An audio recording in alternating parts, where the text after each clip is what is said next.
Halo, assalamualaikum warahmatullahi wabarakatuh. Apa kabar semuanya? Semoga kita semua sama-sama diberikan kesehatan, panjang umur, usaha kita dilancarkan oleh Allah.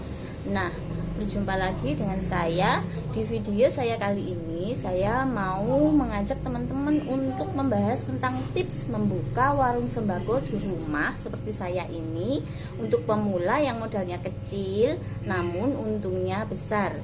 Nah, mengingat peluang kerja yang semakin sempit ya teman-teman, banyak masyarakat yang beralih ke bidang wirausaha.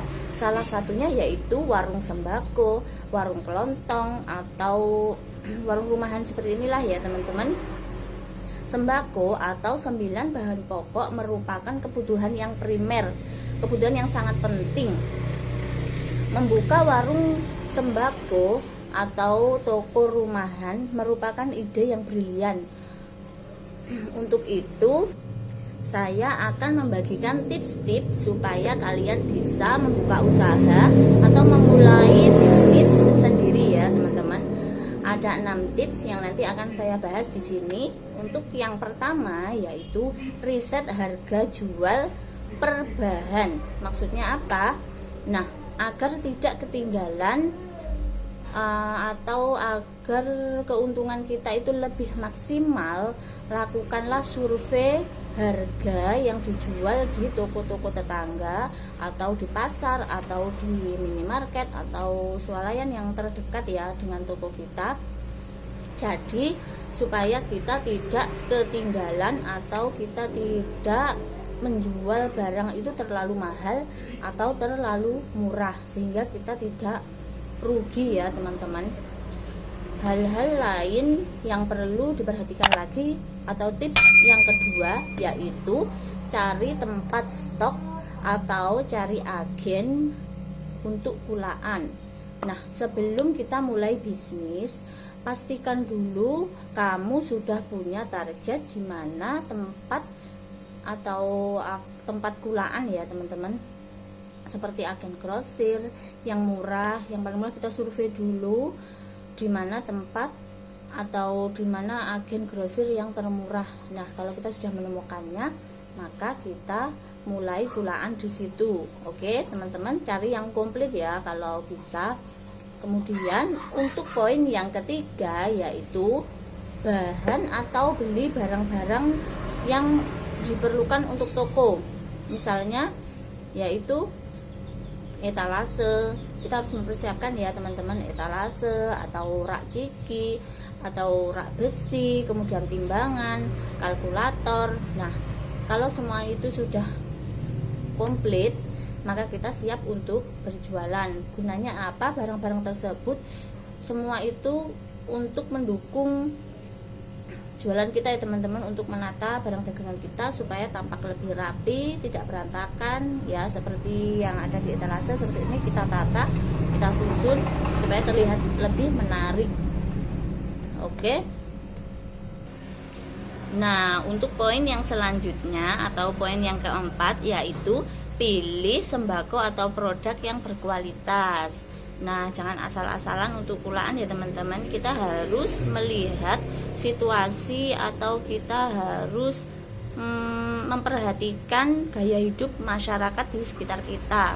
Jangan samakan selera kita sama orang lain, karena setiap orang seleranya itu masing-masing ya teman-teman. Ada yang seleranya itu misalnya untuk minyak, ada yang minyak Fortune, ada Bimoli. Kadang ada yang seleranya itu kemasan yang 2 kilo, ada yang 2 kilo, 1 liter itu atau setengah liter.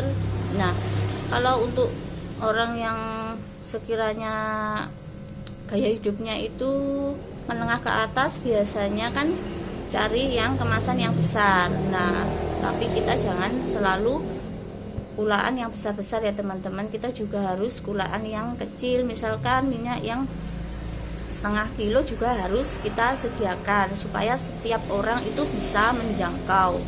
Dan ingat lagi, kualitasnya juga harus yang bagus. Kemudian produknya itu terkenal lah. Kemudian kemasannya juga tidak rusak, expirednya masih lama. Nah seperti itu, barang-barangnya pokoknya harus yang berkualitas ya kalau pulaan teman-teman.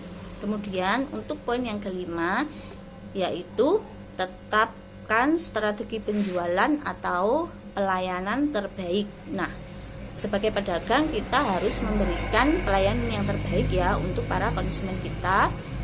Strategi penjualan adalah bagaimana kamu mempromosikan barang dagangan milik kalian. Oke, kamu bisa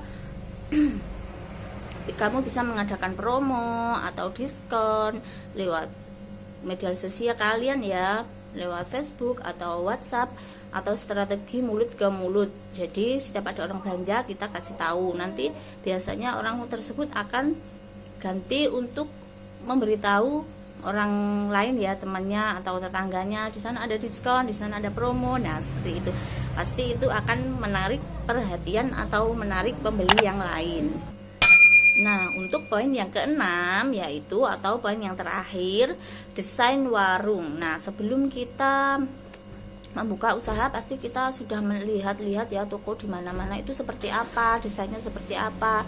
Nah biasanya orang penasaran ingin belanja ke warung kita atau ke toko kita karena melihat tampilan toko kita itu bagus, rapi, kemudian indah lah untuk dipandang ya, penataannya itu bagus ya, rapi, tertata dengan baik. Nah orang pasti akan penasaran ingin datang ke toko kita. Kamu bisa memilih desain minimalis dengan mengandalkan dekorasi modern. Misalnya sekarang kan banyak ya teman-teman toko atau warung-warung sembako, warung kelontong, tapi didesain seperti minimarket atau swalayan-swalayan dengan beli rak itu kemudian ditata dengan serapi mungkin ya, supaya para konsumen mau atau tertarik untuk belanja ke toko kita. Oke, nah itu tadi tips membuka warung sembako untuk pemula yang modalnya kecil tapi untungnya besar. Selamat mencoba ya teman-teman. Semoga video saya ini bermanfaat. Semoga kita selalu sukses dan berkah. Sekian dulu video kali ini. Tetap dukung channel saya ya, supaya channel saya bisa berkembang dan saya bisa berbagi informasi-informasi lain, dan supaya saya selalu bersemangat ya untuk membuat video lagi. Nah cukup sekian, jangan lupa like, comment, dan subscribe. Wassalamualaikum warahmatullahi wabarakatuh.